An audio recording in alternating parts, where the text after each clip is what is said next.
ஏன்னா வந்து பீகாரில் வந்து கடந்த முறை வந்து இதே வாக்காளர் திருத்தம் இது நடைபெறும் அந்த வேலையில் வந்து நிறைய மோசடி நடந்திருக்கு. நிறைய பேரை வந்து அதிலேருந்து நீக்கிட்டாங்க. ஸோ இங்கே வந்து நம்ம அங்கே அப்படின்னா இங்கே எப்படின்னு நான் பார்க்குறேன்னு கேட்டிங்கன்னா, இந்த வாக்காளர் திருத்தம்ன்ற பேரில் வந்து நிறையா வடநாட்டுக்காரங்களுக்கெல்லாம் வாக்காளர் உரிமை கொடுத்து அவர்களே வந்து எண்ணிக்கையில் கொண்டு வந்து அதிகமாக காட்டி ஒரு 1,00,00,000 அப்படின்ற மாதிரிலாம் கொண்டு வந்துட்டாங்கன்னு வச்சுக்கோங்க. அவர்களே 1,00,00,000 இருக்காங்க அப்படின்னா அது பாஜகவுக்கு வந்து பெரிய பலமாக அமைஞ்சிரும். அதனால் வந்து நம்ம அப்படி கூடாது. இங்கே ஏற்கனவே இருக்கிற வாக்காளர் பட்டியலில் தான் இருக்கணும். புதுசாக வந்து இந்த வடநாட்டிலேருந்து வந்தவர்கள்லாம் கூலிக்கு வேலைக்கு வந்தவங்க நாளைக்கு வேலை இல்லைன்னா போயிடுவாங்க. அவங்களெல்லாம் ஒரு வாக்காளராக சேர்க்கக்கூடாதுன்றது தான் எங்கள் கட்சியோட நிலைப்பாடு.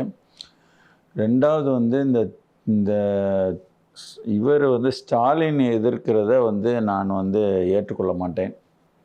ஏன்னா ஸ்டாலின் வந்து ஒரு தெலுங்கர் ஆதிக்க அரசியலை இங்கே பண்ணிக்கிட்டு இருக்கிறாரு. அவர் வந்து ஒரு மொத்தத்திலே அவங்க சமூகம் ஒரு 10,000 பேர் தான் இருப்பாங்க. அந்த தெலுங்கு மக்கள் எல்லாரையும் சேர்த்தாலுமே வந்து 5.7 தான் இருப்பாங்க.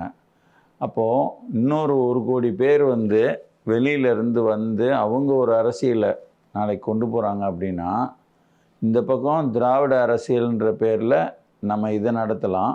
அந்த பக்கம் பாஜக ஆதரவு அரசியல்ன்றதை நடத்தலாம். மொத்தத்தில் தமிழ் இனம் சார்ந்த அரசியலுக்கு அங்கே வேலை இருக்காது.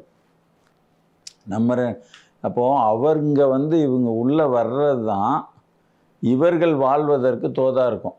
ஏன்னா இந்த தெலுங்கர்களை பற்றி மட்டும் பேசுகிறீங்களே, தெலுங்கு ஆதிக்கவாதிகளை பற்றி மட்டும் பேசுகிறீங்களே, வடநாட்டுக்காரனை பேச மாட்டிங்களா அப்படின்னு சொல்லி கை காட்டுறதுக்கு இது பயன்படும். அதனால் அவர் உள்ளபடியே வந்து மனசுக்குள்ளே வந்து அவர்களுக்கு ஓட்டுரிமை கிடைக்கட்டும்னு நினைப்பார்.